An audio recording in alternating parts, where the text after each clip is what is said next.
Imádkozzunk. Urunk, köszönjük azt neked, hogy együtt lehetünk, és köszönjük azt, hogy kereshetjük a te szavadat, a te kijelentésedet. Köszönjük, hogy felemelhetjük a te nevedet, és énekelhetünk arra, hogy te vagy a mi bizalmunk. És hogy van okunk arra, hogy bízzunk benned. Akkor is, hogyha talán nehézség vesz körül, akkor is, hogyha csüggedés, aggódás, hogy bizonytalanság ér minket, akkor is emlékeztethetjük magunkat, hogy azt a Zsoltáros is tette, hogy bízzunk benned. És emeljük fel a te nevedet. És van mire gondolnunk, van mire tekintenünk, nem vagyunk magunkra hagyva. Köszönjük, hogy ezzel a reménységgel, ezzel a meggyőződéssel mehetünk oda hozzád, és ezzel a meggyőződéssel kereshetjük a te szavadat is, ami formálja a mi életünket, és ami megszólít, és ami megváltoztat. Szeretnénk ma is figyelni rád, Uram, és engedni, hogy te alakíts, te formáld a mi szívünket, és köszönjük, hogy tehetjük ezt szabadon. Dicsőség legyen neked ezért. Amen.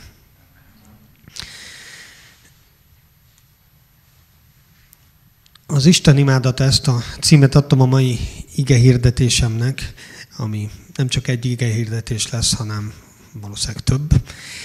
És van egy jól ismert igevers, lehet, hogyha megkérdeztelek volna titeket, de már kivetítettem, úgyhogy már nem kérdezem meg, hogy melyik ige jut eszetekbe, amikor az imádatról van szó, vagy arról kéne valami definíció jellegű valamit mondani, akkor lehet, hogy ez lenne az egyik első olyan ige, amit mondanátok. Ismerős ez az ige? Találkoztatok már vele? Van, aki bólogat. Most olyan nehezebb kérdés, hol van megírva? A Biblia nagyon rafinált, valaki mást is mondott. János, jaj, nagyon felkészült, pedig nem beszéltünk meg Ádámmal, de itt brillírozik, nagyon jó. Onnan is tudhatja amúgy, hogy hát nem olyan régen beszélt a Péter, ugye ige hirdetésben, talán 2 is mondott erről a történetről, ha ez hangzik. Ugyanis ez a Samária asszony történetében van megírva, hogyha valakinek így már talán ismerősebb. De ahhoz, hogy igazán értsük, hogy mit is jelent ez a mondat, hogy az Isten lélek, és akik imádják őt, azoknak lélekben és igazságban kell imádniuk, ahhoz néhány dolgot meg kell értenünk. Például azt, hogy miről szól a Samária asszony története, ezt szeretném gyorsan föleleveníteni. Valóban a János evangélium a 4. részében van megírva, és csak tényleg így emlékeztetésként, ugye ez a történet ez úgy néz ki, arról szól, hogy Jézus és a tanítványai elindulnak lentről föl Galileában, és ahogy mennek az úton, Samárián kell áthaladniuk, ez egy területi egység volt az akkori Izraelben, majd erről még néhány szót mondunk, és dél felé jár az idő, leülnek az út mellett egy úgynevezett helyen, amit úgy hívtak, hogy Jákob kutya, így volt ismert, és Jézus elküldi a tanítványokat, hogy szerezzenek élelmet, addig meg ő ott hűsöl a kút mellett. Közel-keletről van szó, normális ember ilyenkor sziasztázott, kivéve ha úton volt, mint az Jézusékra is igaz ebben az esetben. Úgyhogy nem véletlen van az, hogy egy legnagyobb déli hőségben Jézus is behúzódik ott a kút tövében lévő fáknak az árnyékába, és ott ejtőzik. És ekkor egyszer csak érkezik egy asszony a leglehetetlenebb időben azért, hogy használja a kutat. És Jézus megszólítja, és azt mondja neki, hogy adj innom. És az a nő ezt teljesen megdöbben, és azt kérdezi, hogy lehet, hogy te tőlem kérsz inni, mikor te zsidó vagy, én meg samáriai. És Jézus azt válaszolja neki, hogy hát ha tudnád, hogy ki szólít meg, akkor te kérnél tőlem inni. A hölgy picit értetlenkedik, azt mondja, hogy de hát nincs edényed, a kút is mély, hogyan annál inni. Jézus azt mondja, hogy az a kút, aki ebből a kútból iszik, az újra megszomjazik. Aki abból a vízből iszik, amit én adok neki, az soha többé nem szomjazik meg. Akkor a hölgy fellelkesül, és azt mondja, hogy de jó, akkor kérlek, adj ebből innom.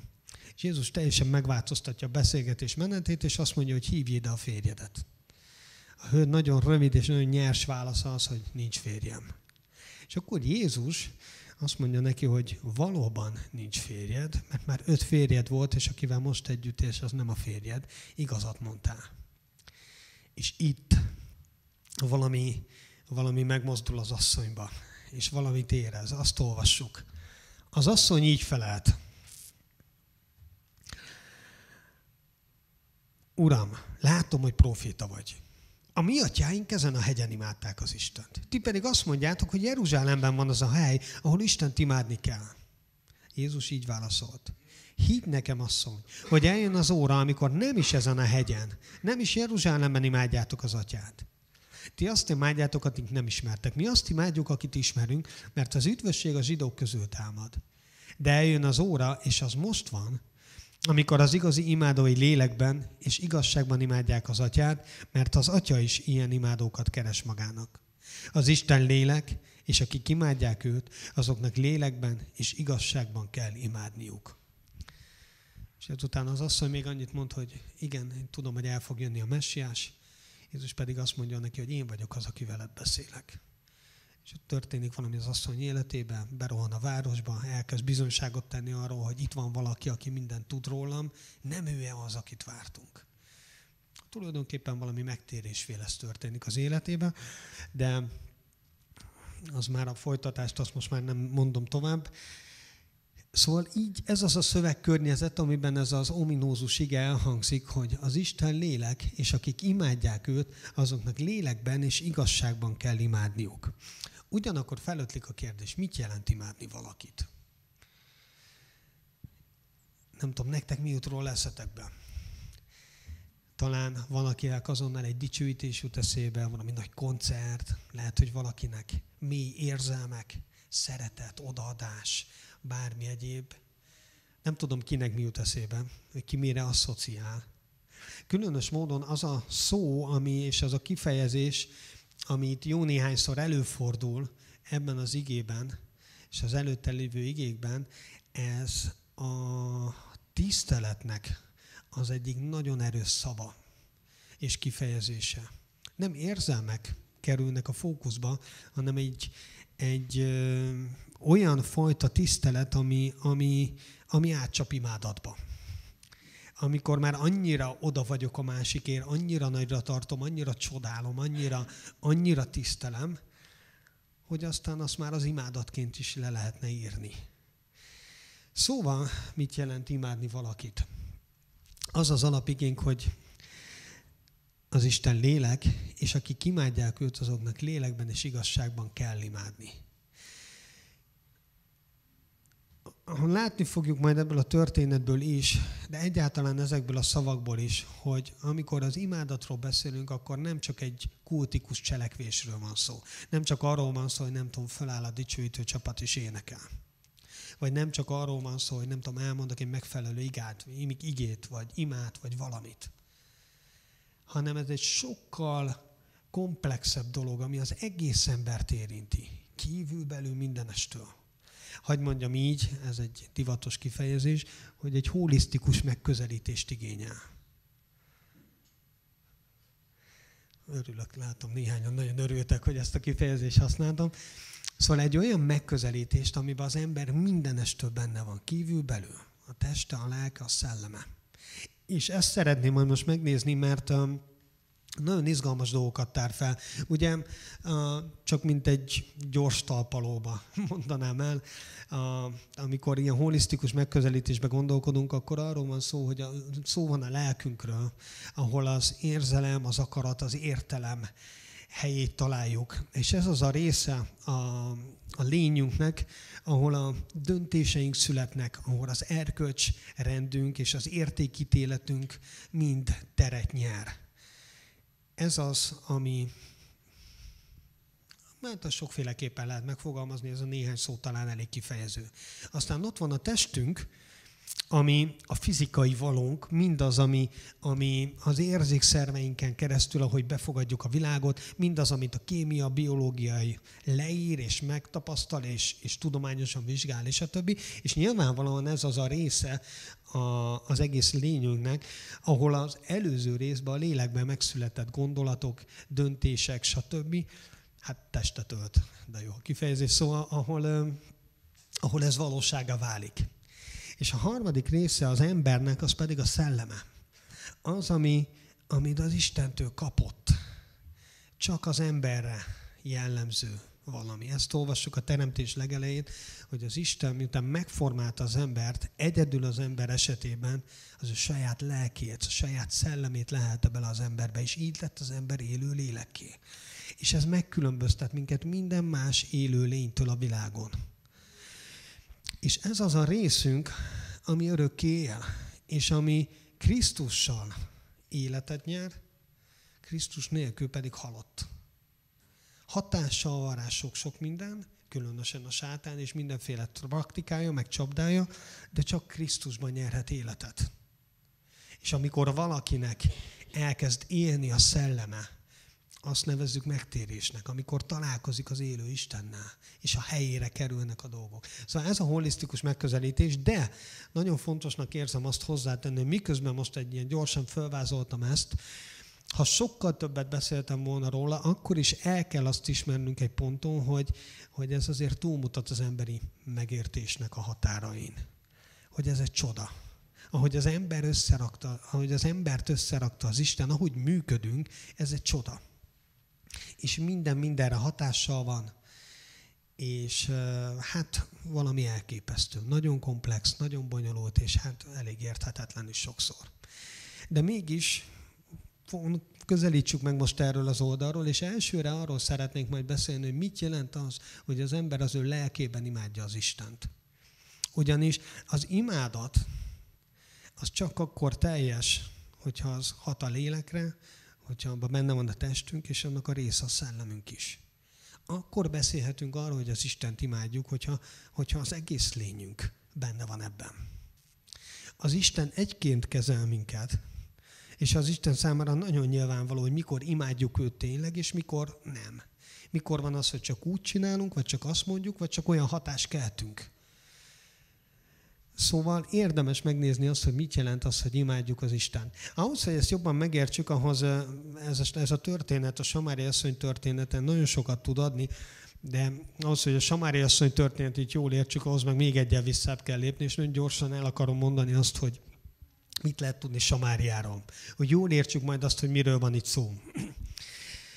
Dávid, mint egy nagy királya a zsidóknak, tulajdonképpen megalapozta azt az országot, amikor a legfényesebb és a leggazdagabb volt. Salamon a fia ezt tökére fejlesztette, és hát egy óriási uralom jött ki belőle.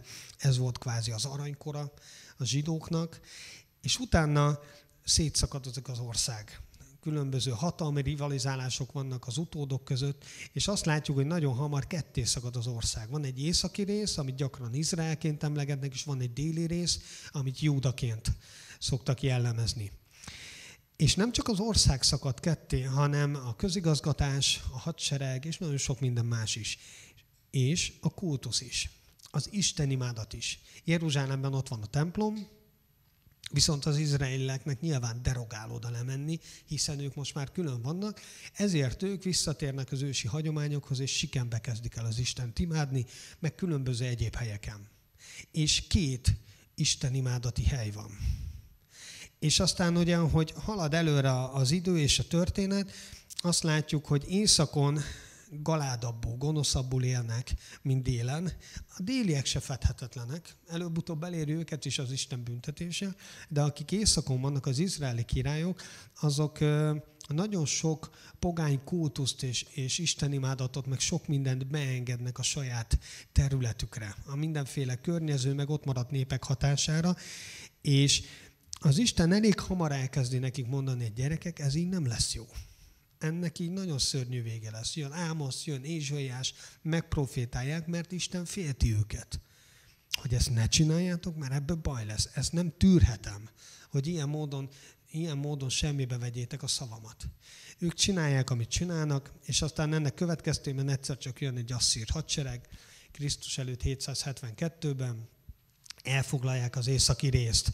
A Királyok könyvének a 2 Királyokban, a 17. részben le van írva ez, hogy ki volt a király, csak megemlítem, Aház király idejében történik, le van írva, hogy hoz egy nagyon rossz politikai döntést, amin az Asztír király felháborodik, és egy 3 éves ostrom után elfoglalja Samáriát, és végül is az egész északi területet, és innentől kezdve asszír hódoltságá válnak.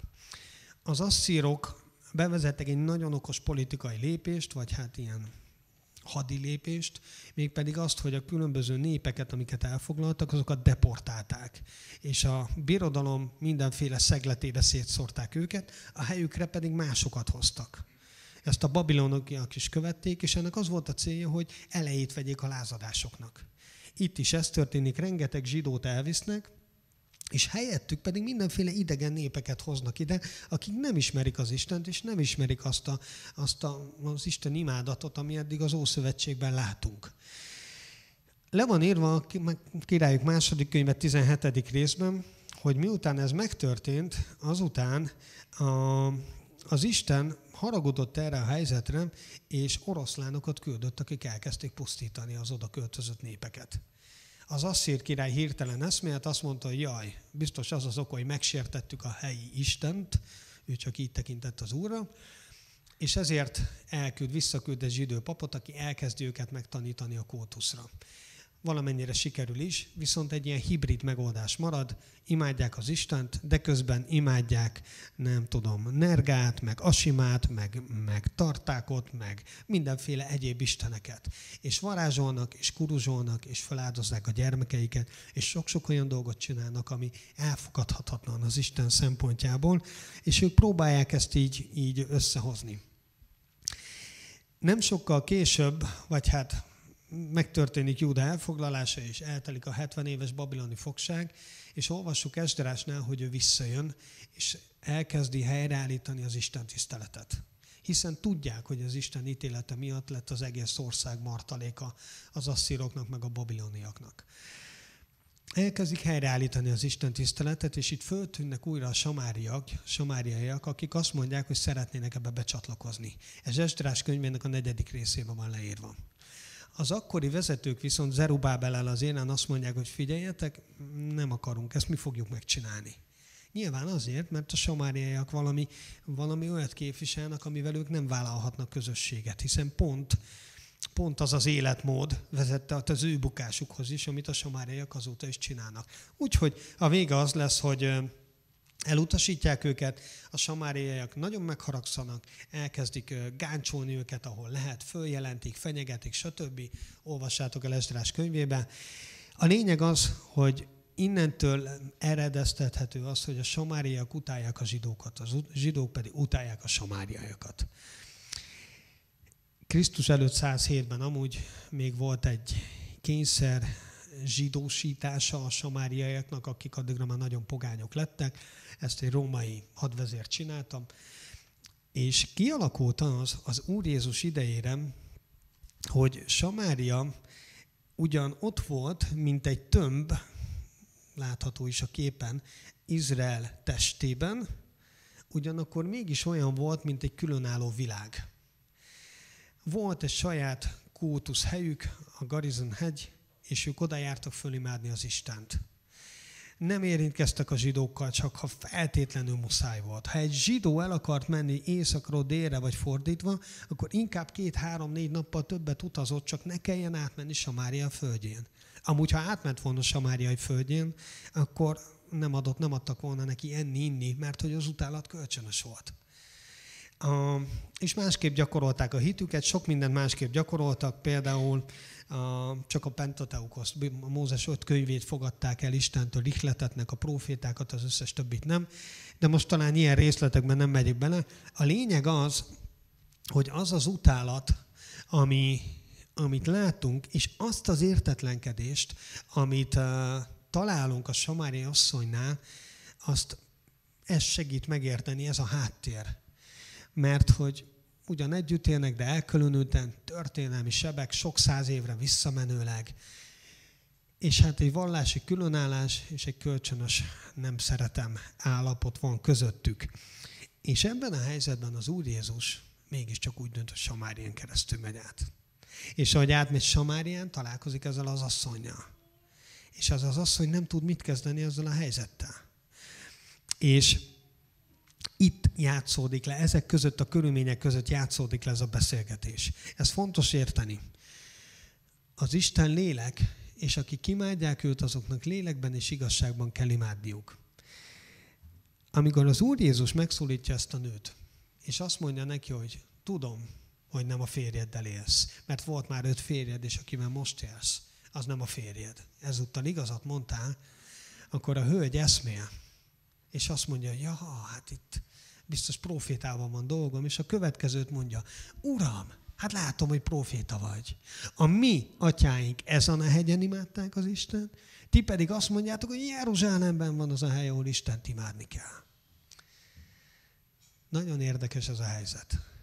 Azt mondja ez a hölgy, hogy figyelj csak, ti azt állítjátok, hogy ti tudjátok, mi az igazság. Hogy el kell menni Jeruzsálembe, hogy ott van egy templom, hogy ott vannak a papjaitok, hogy ott vannak az állatok, ott van minden, és aki oda megy, azt tudja az Istent igazán imádni.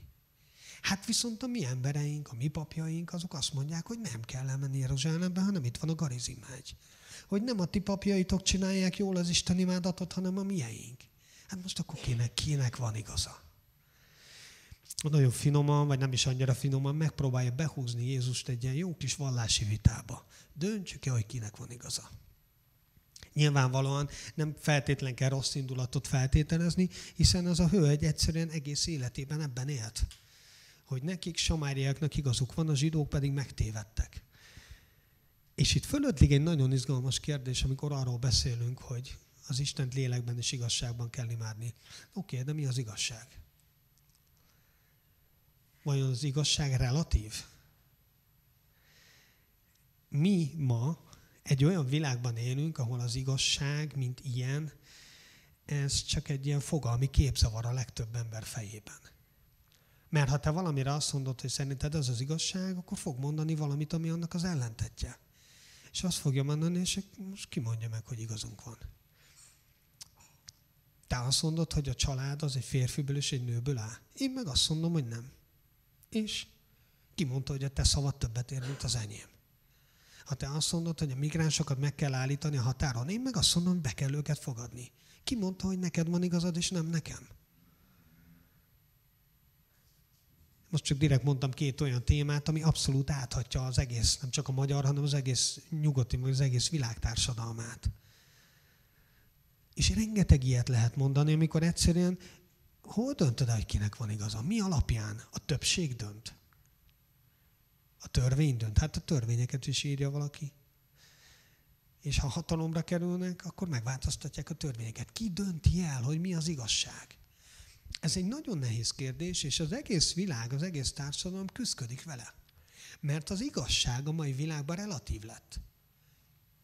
És az emberek igazándiból nagyon sokan úgy gondolnak, hogy hát az én igazságom az igazság. Ahogy én gondolkozok, az az igazság. Ahogy én nevelem a gyerekeimet, az a helyes. A többiek nyilván tévúton járnak, mert nem úgy gondolkodnak, ahogy én. Ahogy nem tudom, én beszélek a szomszéddal, az a jó. Ahogy ő beszél velem, az már nem jó. Mert hogy mi a standard? Mivel minden bizonytalan, minden relatív, ezért legyen az én szavam, az én értékrendem, az én akaratom a döntő. Individualista világban élünk. Ami arról szól, hogy mindenki maga legyen, aki akar. És ha az valakinek nem tetszik, annak fel is út, le is út. Hát nekem senki nem mondja meg, hogy igazam van-e, vagy nincs. Ebben a világban élünk. De vajon az igazság relatív? Nem is gondoltuk volna, hogy már a Samáriai asszony is pedzette ezt a témát, igaz? És teljesen jogosan pedzette a témát, mert ő egy olyan értékrendből, egy olyan világból jön, ahol születése óta egészen odáig, amíg találkozik az Úr Jézussal, azt hallja, hogy amit ők hisznek, az az oké. És amit a zsidók hisznek, az meg butaság. És erre itt van valaki, aki azt mondja, hogy talán nem így van. És szeretnénk nektek mutatni egy nagyon érdekes dolgot, és egy nagyon fontos dolgot. Hogy Jézus hogyan képviseli az igazságot, hogyan képviseli az Isten igazságát. Ezt válaszolja neki.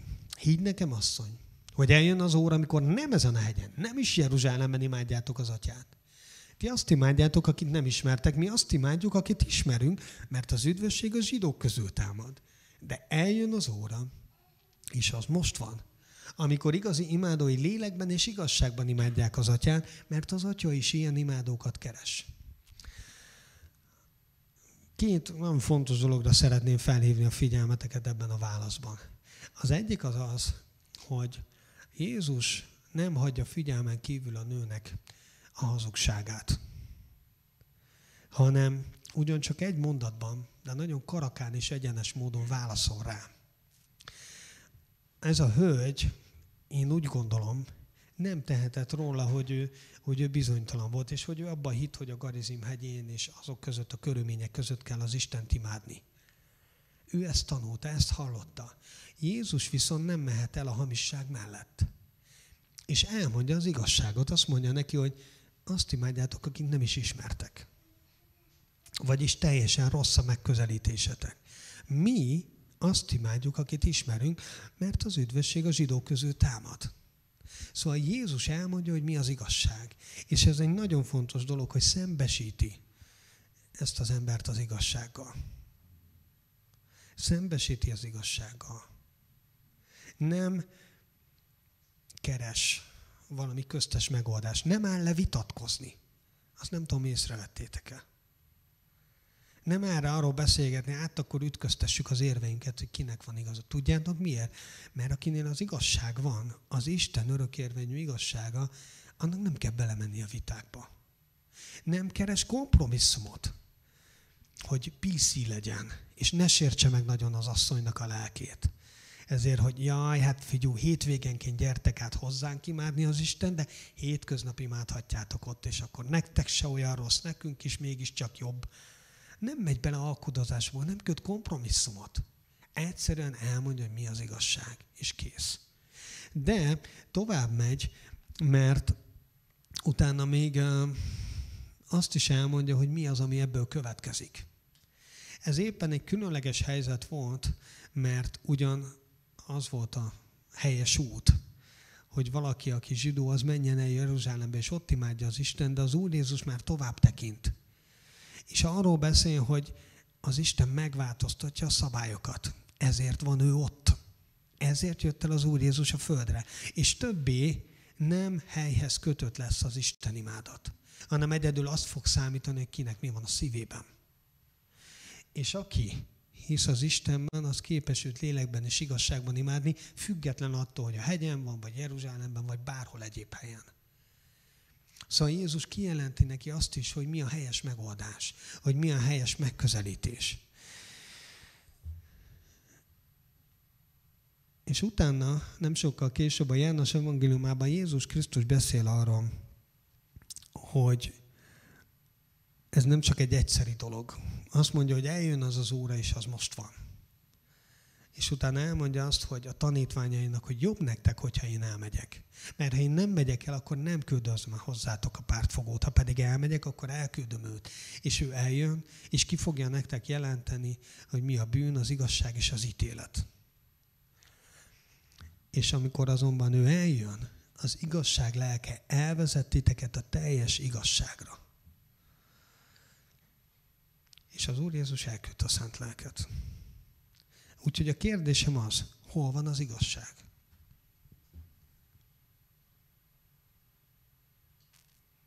A gyülekezetben. Nem mertétek bevállalni, igaz? A gyülekezetben van az igazság, a hívő emberekben van az igazság, mert az Isten lelke ott él bennünk. És nekünk kell képviselni, nekünk kellene képviselni az Isten igazságát.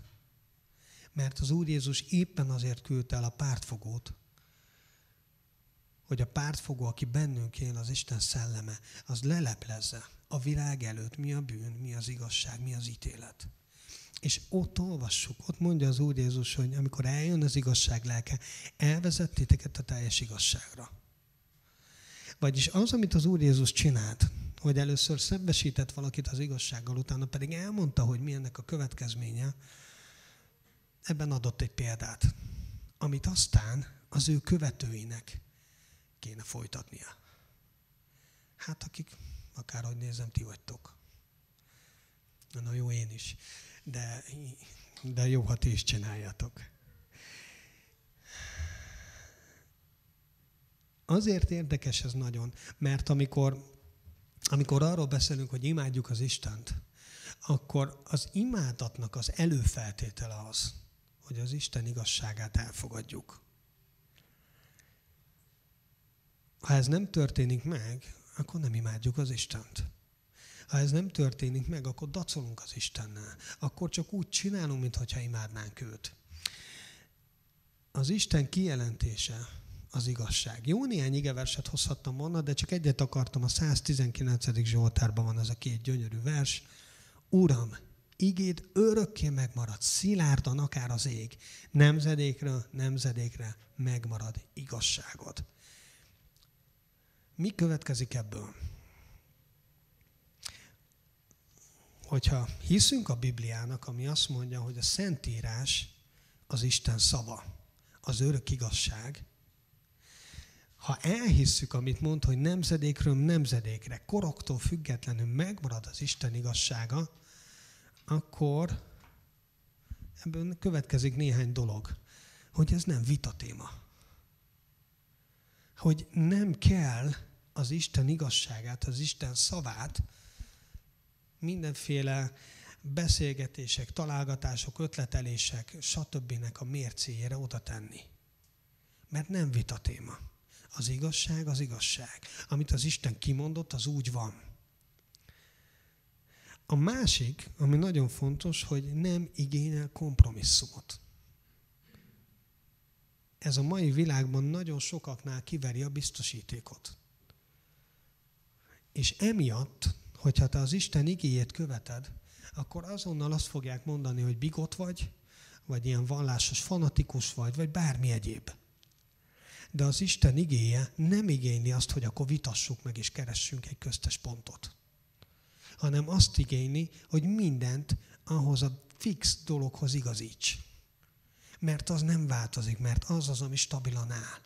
És amikor az előbb föltettem a kérdést, hogy relatíva az igazság, akkor a Bibliának van egy válasza, hogy nem relatív az igazság. Van egy Isten igazság, ami kikezdhetetlen.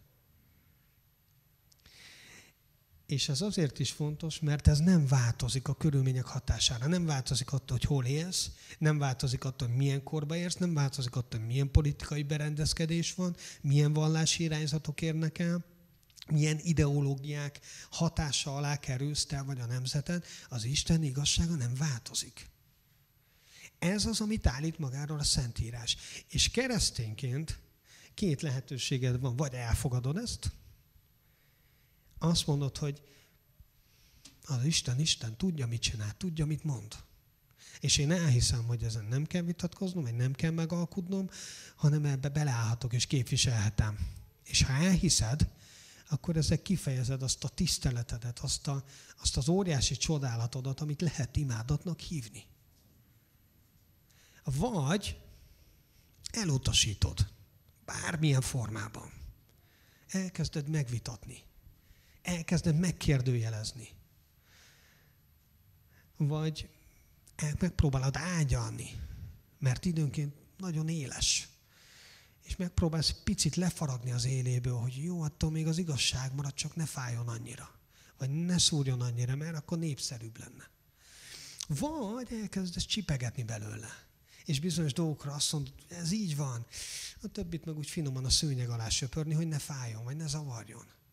És még lehetne sorolni, felülírhatod, megpróbálod relativizálni, azt mondani, hát igen, akkor is ott talán, de ugye más időket élünk, más körülmények vannak, stb. Sok mindent lehet csinálni. De mindegy, melyiket választod, hogy direktbe azt mondod, hogy ez egy butaság, vagy bármilyen más módon próbálod meg az Isten igéjének a tisztaságát és az egyenességét megkérdőjelezni, akkor elutasítod.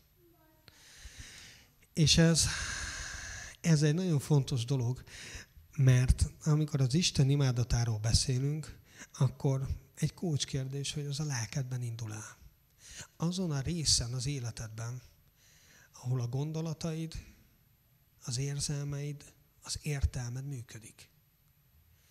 Hogy állsz az Isten szavához, hogy állsz az Isten igazságához. Ez dönti el, hogy te az Isten imádója vagy nem. Hogy csak szavakban imádod őt, vagy pedig az életedben imádod őt.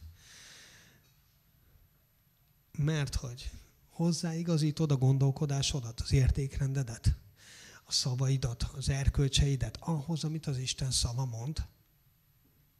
Mert ha ezt teszed, akkor az abból fakadó értékeid, az ítéleted, a döntéseid, még a vágyaid, minden, a szándékaid is az Isten igéjéhez lesz kötve, az Isten gondolataihoz, a szándékához, a vágyaihoz, azok, amiket kijelentett a Szentírásban. Hát vagyis, hogy egyszerűen elfogadod Isten örök szavát igazságnak. És ha ezt teszed, akkor elkezded imádni a lelkedben az Istent. És az egész imádat itt kezdődik. Az egész imádat itt kezdődik. Nagyon érdekes, nem? Mert itt a racionális énünkről beszélünk. A tudatos énünkről. Nem nagy érzelmekről, még nem is istentiszteleti gyakorlatokról vagy formulákról, hanem arról, hogy hogyan gondolkodunk, hogyan döntünk, milyen értékrend, milyen erkölcsök alapján élünk az életünket. És arról, hogy az Istenhez kötjük-e magunkat, vagy sem. Hogy hozzá igazítjuk-e az Isten szavához a gondolatainkat, vagy nem. És ez egy kulcskérdés. Mert nem lehet Isten imádatról beszélni, hogyha ez nincs meg. Mert akkor tiszteletlenség van. Akkor ellenszegülés van, akkor lázadás van. Akkor bűn van. Hadd mondjak még erre egy pár gyakorlati példát, és direkt most ilyen nagy általánosságban lévő példákat gondoltam mondani, és majd ami sokkal személyesebb, azt majd gondoljátok végig egy házi csoportba, vagy otthon az ige mellett tovább gondolva.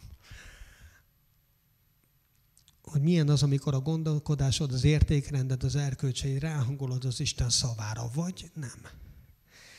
Az egyik ilyen példa, és most nagy általános dolgokat szeretnék mondani, látjuk azt, hogy a mai világban nagyon komolyan meg van kérdőjelezve az Isten teremtettségének a rendje. És nagyon sok olyan dolog hangzik el, amik megpróbálják az Isten igazságot minimum árnyalni, de még inkább semmibe venni. Vagy azt mondani, hogy ez egy olyan butaság, ami fölött túljárt az idő. És ennek a kulcsszavai szoktak lenni jellemzően, amikor tele van minden, a média, a szociális média, meg a filmkészítés, meg ezek azok aztán abszolút nyakig, de egyszerűen megkerülhetetlen, ez például a gender ideológia, meg a mindenféle ehhez kapcsolódó fogalmak, a család kérdése, és a többi. És akkor az ember elgondolkozik, hogy az Isten a Szentírásban szinte az első mondatok között azt mondja, hogy megteremtette Isten az embert, férfivá és nővé teremtette őket. Ez egy igazság az Isten részéről. Elhisszük, vagy nem? És utána azt mondja, hogy az a férfi elhagyja apját, anyját, fogja a feleségét, az asszonyát, és lesznek ketten egy testé. Megint egy olyan kérdés, hogy elhisszük, vagy nem. És amikor azt látjuk, hogy a világ ezzel vitatkozik, és azt mondja, hogy ez egy butaság, hogy ennek nincs értelme, akkor Pál apostol, aki már maga idejében is találkozott ezzel, a római levélben, az első rész 22. versben azt mondja, azok gondolkoznak így, akik az Isten igazságát hazugsággal cserélték fel. Ilyen egyszerűen fogalmazza meg. Akiknek az Isten igazsága helyett fontosabb volt a saját igazságuk, meg a saját vágyaik. És aztán az Isten kiszolgáltatta őket. Hadd mondjak egy picit gyakorlati példát, ami ehhez kötődik. Van egy iskola, egy nemzetközi iskola, úgy hívják, hogy IBTS, elvileg baptista alapítású, valahol most talán Amsterdamba székel, és többek közt arra jött létre, hogy mindenféle baptisták, meg egyéb felekezetköziek a világ minden tájáról ilyen továbbképzéseket kaphassanak teológiai vonalon. És ennek az iskolának van egy külföldi professzora, talán tanszékvezető is, aki leginkább etikát, meg az abból fakadó mindenféle tárgyakat tanít. És ez az ember meg is jelentetett amúgy egy komoly etikai könyvet, egy amerikai professzor amúgy, aki itt vendég tanít, meg is jelentett egy nagyon komoly könyvet, ami egy ilyen etikai alapvetés lett. Nagyon sokan olvasták, ismerik és becsülik ezt a munkát. Ugyanakkor ennek az embernek egy néhány évvel ezelőtt bejelentett az egyik gyermek, az egyik fia, hogy ő homoszexuális, és innentől kezdve másik férfival akar együtt élni. És az apa, aki belekerült ebbe a helyzetbe, elkezdett változtatni a teológiáján. És az újonnan kiadott könyvében már azt az álláspontot képviseli, hogy amikor két azonos nemű ember elkötelezetten él együtt egy kapcsolatban, akkor az azonos értékű a házassággal, és ez teljesen jó, és keresztényként teljesen támogatható. Ez nem olyan régen, itt a baptista egyház vezetésének a tudomására jutott. És akkor különböző konferenciákon, meg találkozókon mi ezt szóvá tettük jó néhány embernek. Például a teológia rektorának, amiről szó van, illetve ennek az intézménynek a rektorának, és elmondtuk, hogy de hát ez így abszolút nem oké. Ez az igazságnak a meghamisítása. A Biblia nem ezt tanítja. És megértették az álláspontunkat, de semmi változás nem történt.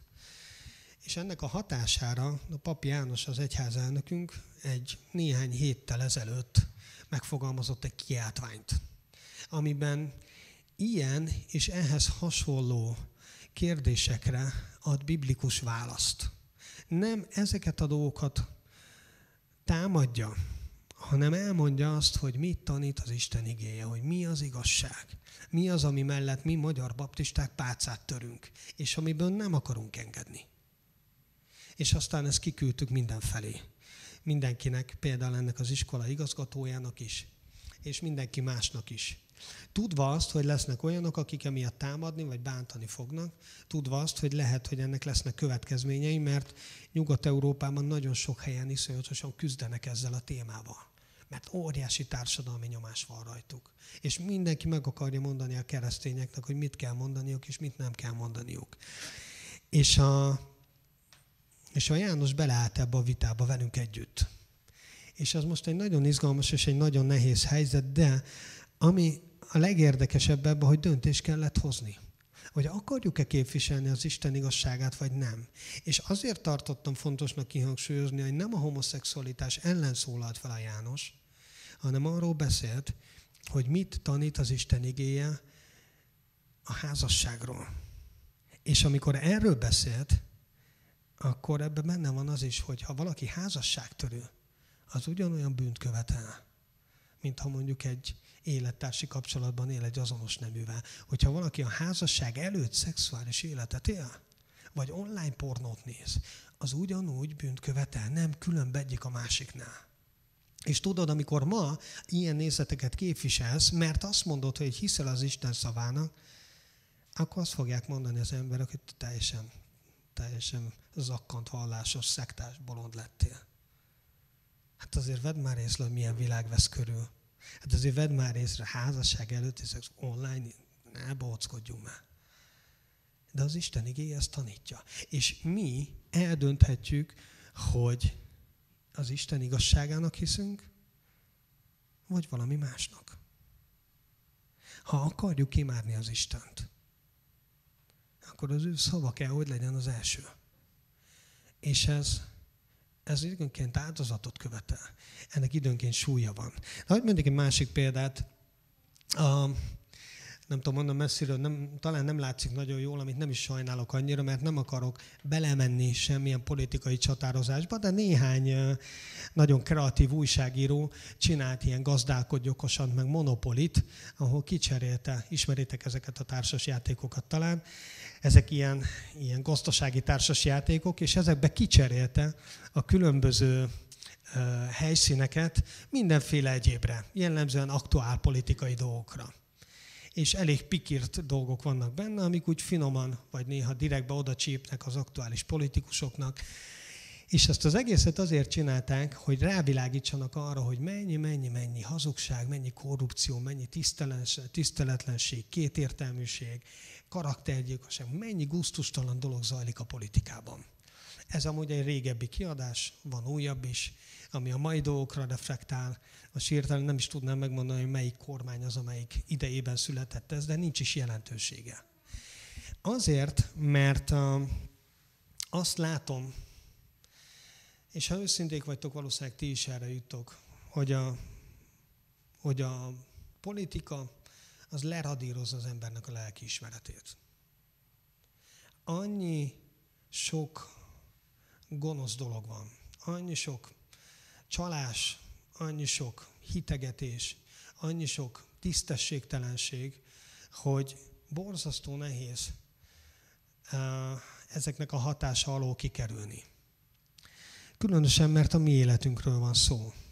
És tudjátok, azt mondta, hogy olvasgatom a Bibliát, ennyi jött néhány igen. Hadd mondjak egyet. Jeremiás 22:13-ban azt olvassuk.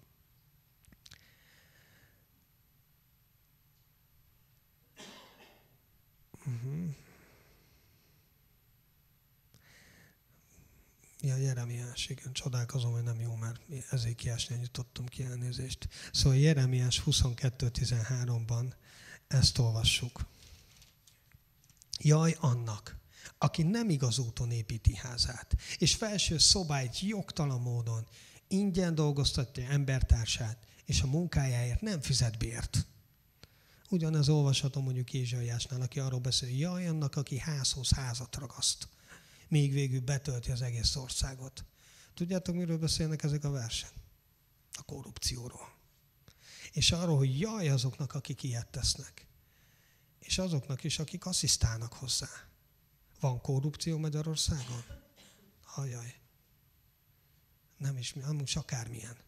És tudjátok, mi a döbbenet számomra? Hogy nem egyszer belefutok olyan beszélgetésekbe, ahol azonnal elkezdik mentegetni a korrupt embereket. Azonnal elkezdjük mentegetni a korrupt politikusokat. Mindegy, hogy melyik oldalhoz tartozik, mert mindenhol vannak.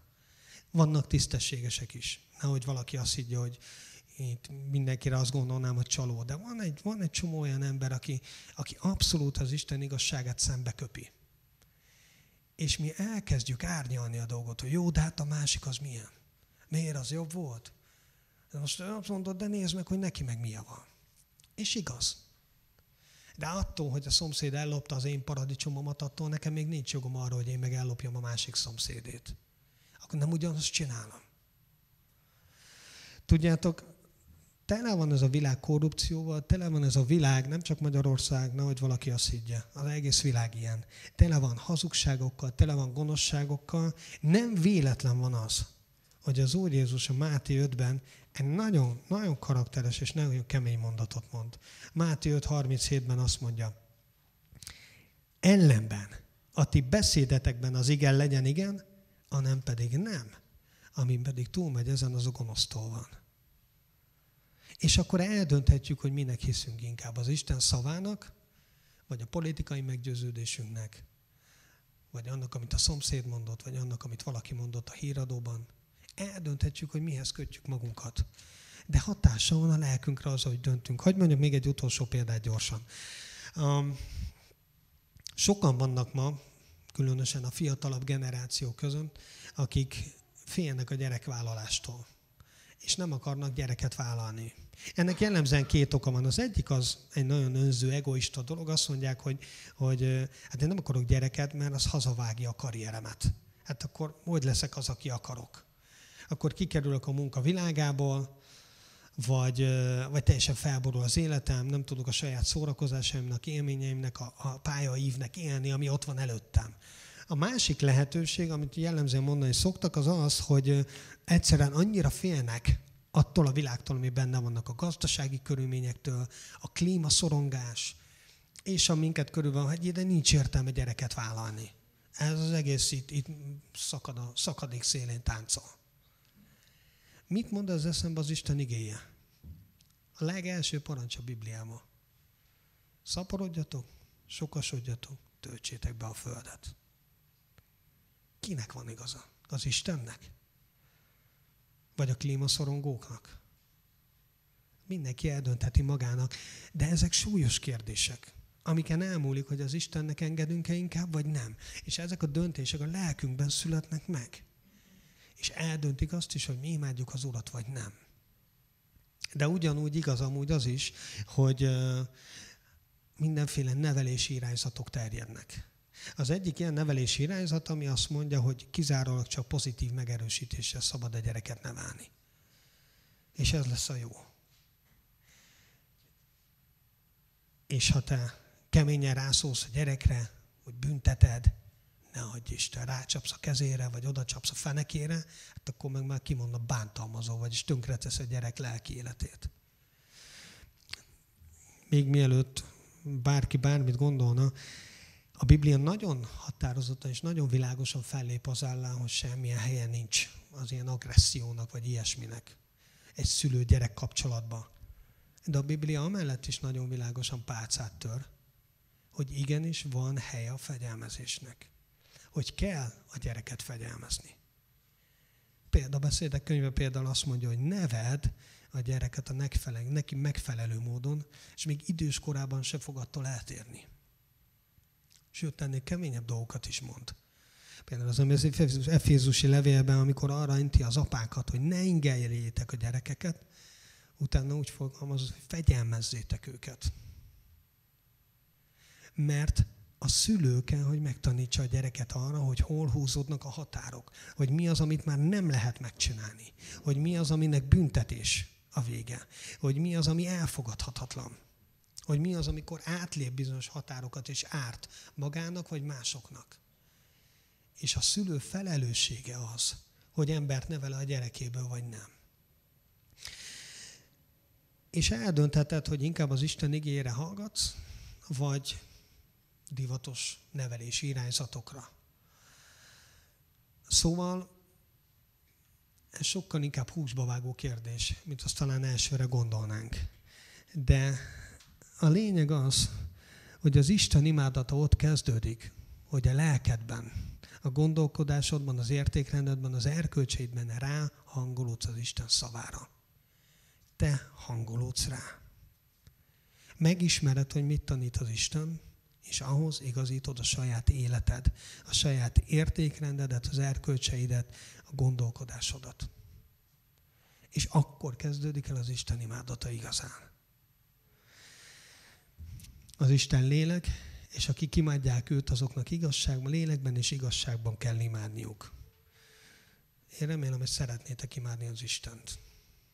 Én szeretném. És most, hogy így gondolkoztam ezen a témán, most már hosszú hónapok óta, azt látom, hogy az imádat ez egy nagyon mély, és egy nagyon összetett dolog. Sokkal több, mint aminek néha én is gondoltam, hogy egy jó dicsőítés, vagy jó koncert, vagy konferencia, vagy valami. Ez egy olyan dolog, ami egész embert kíván, kívül-belül. És egy olyan dolog, ami sokkal mélyebbre megy, mint néhány érzelem, vagy néhány, nem tudom, valami, ami kijön a számon. És az egész a lelkünkbe kezdődik. Hogy hogyan gondolkodunk, hogyan érzünk, hogyan döntünk, hogyan hangoljuk rá az életünket az Istenre. Mert ha szeretnénk imádni az Istent, akkor az egész innen indul. Imádkozzunk. Úr Jézus Krisztus, én köszönöm azt neked, hogy te megmutattad, hogy milyen az, amikor az értékrend, amikor az erkölcs, amikor minden a helyén van. És minden tetteddel, minden lépéseddel, minden szavaddal az Isten imádatát fejezted ki. Akkor is, amikor erről beszéltél, akkor is, amikor megélted. És köszönöm, hogy példát adtál ebben is. Köszönöm, hogy a Samáriai asszonnyal való találkozásban is úgy képviselted az igazságot, hogy az megváltoztatta valakinek az életét. És szeretnénk, Uram, úgy élni az életünket, hogy a mi tiszteletünk, a mi imádatunk, az valóban olyan legyen, ami eljut hozzád. Valóban olyan legyen a mi imádat, amiben gyönyörködsz. Hogy igaz legyen, hogy olyan imádók vagyunk, amilyeneket te keresel, Atyánk. Formáld így az életünket, formáld így a gondolkodásunkat. Vezess így, amikor döntéseket hozunk, amikor az értékrendünk, az erkölcseink formálódnak a te szabad hatására. Hadd legyen ez egy olyan dolog, ami hatással van a környezetünkre. Hadd legyünk olyan hívők, akikben a te szellemed tud úgy munkálkodni, olyan szabadon és olyan erővel, hogy rajtunk keresztül világossá lesz mások számára, hogy mi a te igazságod. Hiszem, Uram, hogy a gyülekezet a letéteményese ennek az igazságnak ma, mert mi a tieid vagyunk, mi a te követőid vagyunk, és neked akarunk engedelmeskedni. Taníts így minket, drága Szent Szellem, és formáld a mi szívünket, a mi gondolatainkat, hogy megdicsőítsünk téged. Amen.